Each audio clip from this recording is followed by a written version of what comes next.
On November 14, 2024, Verizon Dynamics, a prominent technology company that specializes in immersive computing and virtual reality, discovered anomalous network activity.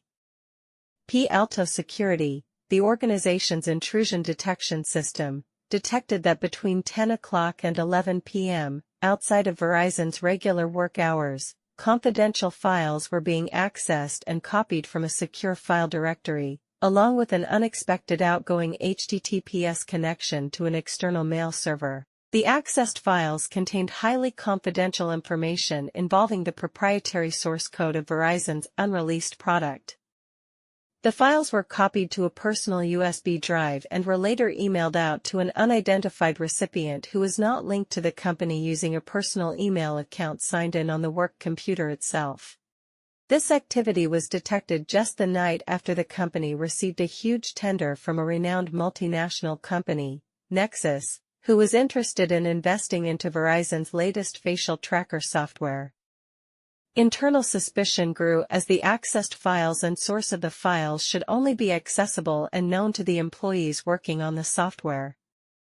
P-Alto Security had sent an alert regarding this suspicious activity, which was reviewed by the IT security team the next morning, on November 15, 2024 at 8:24 a.m. This incident was confirmed by the IT security team, and later the case was passed to the digital forensics team for investigation.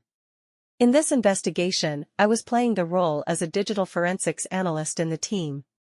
Basically, my team and I were involved with conducting the entire digital investigation, from gathering evidence end to end, analyzing those evidences, and finally coming to a conclusion on the entire incident that had taken place. Let's walk through the entire investigation chronology to understand how we approached this complex case, from the initial intrusion to the final conclusion on the incident. Let's begin with the handling of the evidence.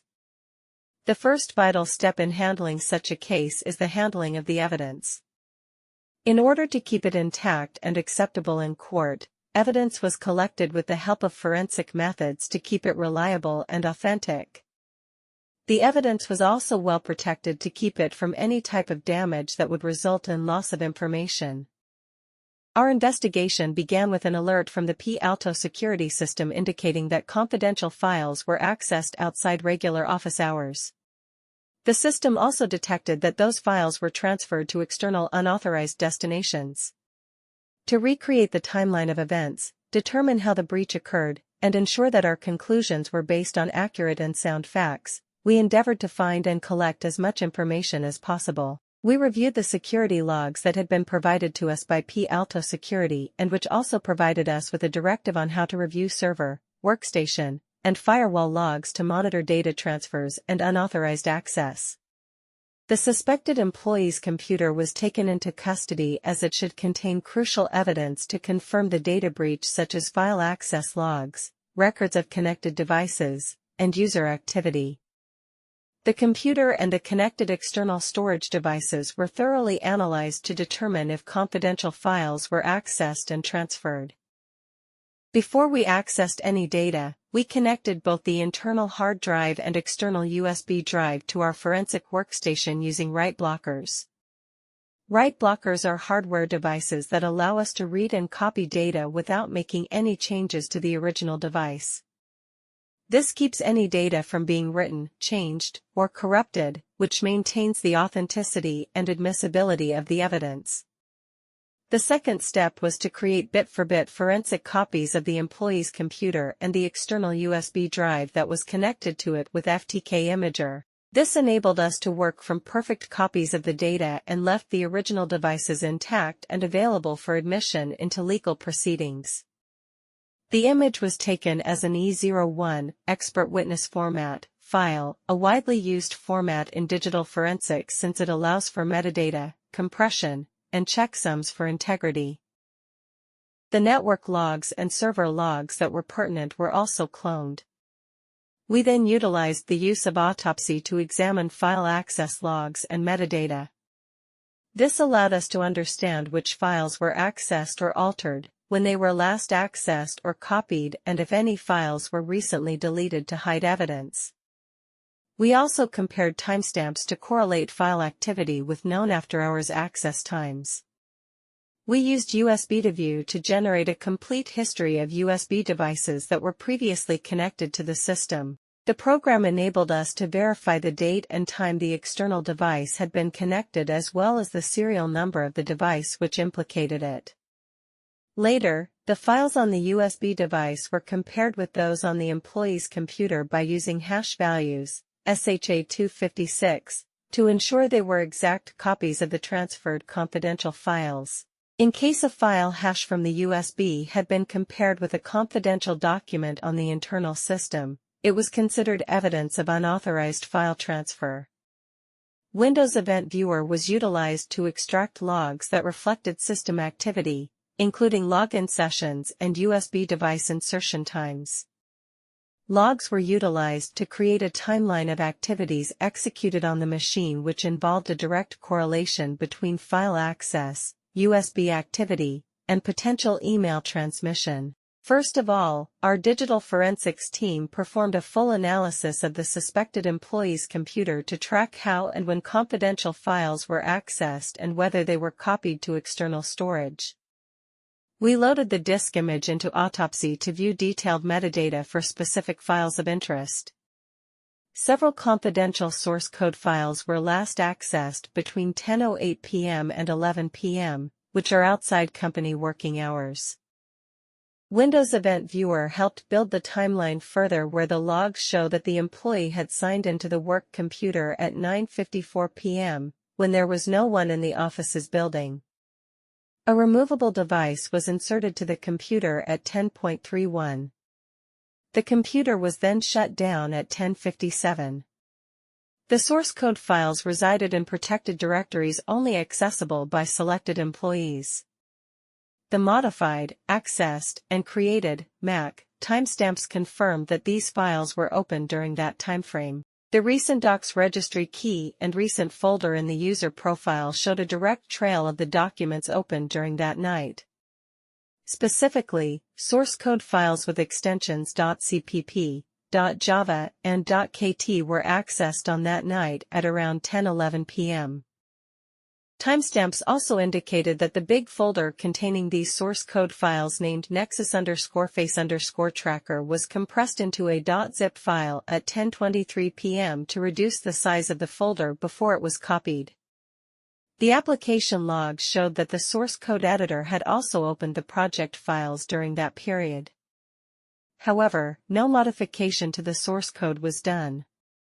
Next, the USB2View tool revealed that a King Data Traveler 3.0, with storage size 128 GB and serial number 1234ABC01 was connected to the computer at 10:31 p.m. No other USB devices were connected to the computer within 10 days of the incident, which strongly suggests this was the only medium used.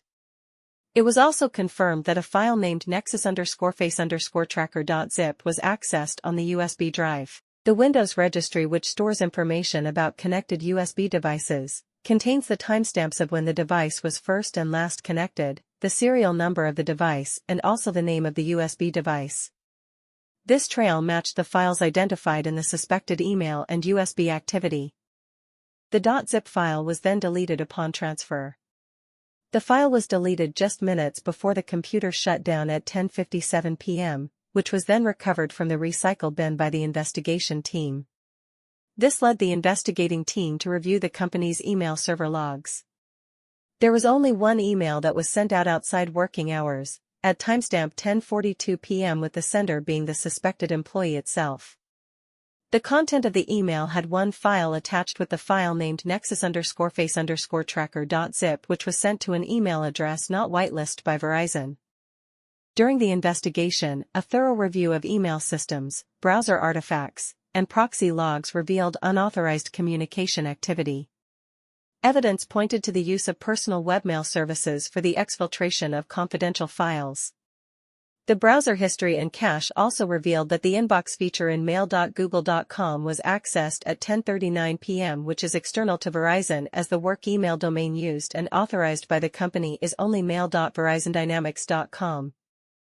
This depicts that there were emailing attempts made during the time of the incident using a personal email. The proxy logs too showed visits to mail.google.com, which is not approved by the company for file sharing. This suspicious behavior resulted in Palo Alto Security to flag it as a potential data exfiltration attempt due to unauthorized access and file transfer activities outside of normal working hours. From the moment the suspect's devices were seized, every step was documented, including who accessed the evidence, when, why, and how. We utilized cryptographic hashes, write blockers, and secured storage to prevent any tampering. This meticulous procedure protects the integrity of our results and demonstrates the legal validity of our investigation. Upon receiving the report on the suspicious activity, the forensic team immediately identified the suspect's workstation and connected external devices. The suspect workstation and externally connected devices were rapidly identified by the forensic team. On-scene forensic acquisition was initiated using write blockers so that no data could be changed as it was being imaged.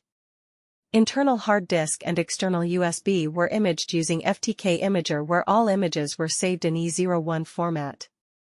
SHA-1 hash values were created during imaging and validated after transfer to provide file integrity.